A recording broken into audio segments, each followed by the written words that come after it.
দীর্ঘদিনের স্বপ্নে থাকা দোহাজারী পৌরসভা ও লালুটিয়া চকিদার ফাঁড়ির শঙ্কর নদীর উপর একটি সেতু নির্মাণ কাজ গত বছর 7 নভেম্বর ব্রিজটি নির্মাণের জন্য ভিত্তিপ্রস্তর করা হলেও কাজের কাজ কিছুই হয়নি।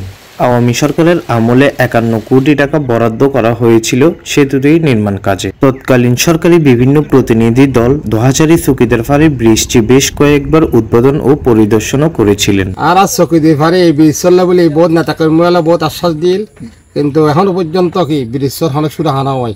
এই ব্রিজ যদি সে সঠিকভাবে দেয় ইনশাল্লাহ আর চন্দনা সেবাম পুরান গল্প ছিললে বলে যথেষ্ট পরিমাণে উপকার হবো।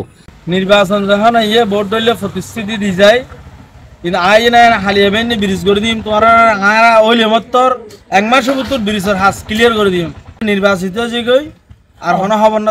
বর্ষাকাল আসলে দুর্ভোগ পৌঁছায় চরম পর্যায়ে। বিশেষ করে স্কুল কলেজ মাদ্রাসা পড়ুয়া শিক্ষার্থীদের সীমাহীন দুর্ভোগ পোহাতে হয়। ঘাটের নৌকা পার হতে প্রতিজন গুনতে হয় 10 টাকা করে। বর্ষাকালে নদীতে বেশি পানি হলে তখন এই ভাড়া হয়ে যায় দ্বিগুণে। স্কুল বেশি দূরে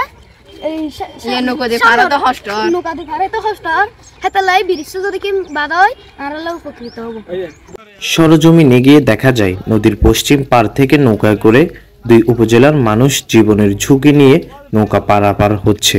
প্রতিবারে দেশে জাতীয় সংসদ নির্বাচন আসলে বিভিন্ন দলের প্রার্থীরা ভোট চাইতে এসে লালুটিয়া চকিদার ফাঁড়ি এলাকায় একটি সেতু নির্মাণ করে দেওয়ার প্রতিশ্রুতি দিয়ে যেতেন সাধারণ মানুষদের, কিন্তু বাস্তবতার চিত্র ভিন্ন। বর্তমানে শঙ্কর নদীর উপরে সেতুটি না থাকায় নদী পারাপার একটি কঠিন কাজ, যা মানুষের দৈনন্দিন জীবনযাত্রায় বিরূপ প্রভাব ফেলে।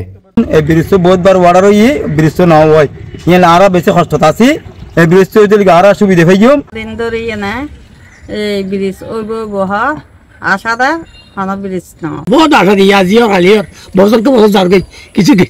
সেতুটি চালু হলে 2 উপজেলার প্রায় 50টি গ্রামের মানুষের ভাগ্য বদলে যেতে পারে বলে ধারণা করা হচ্ছে।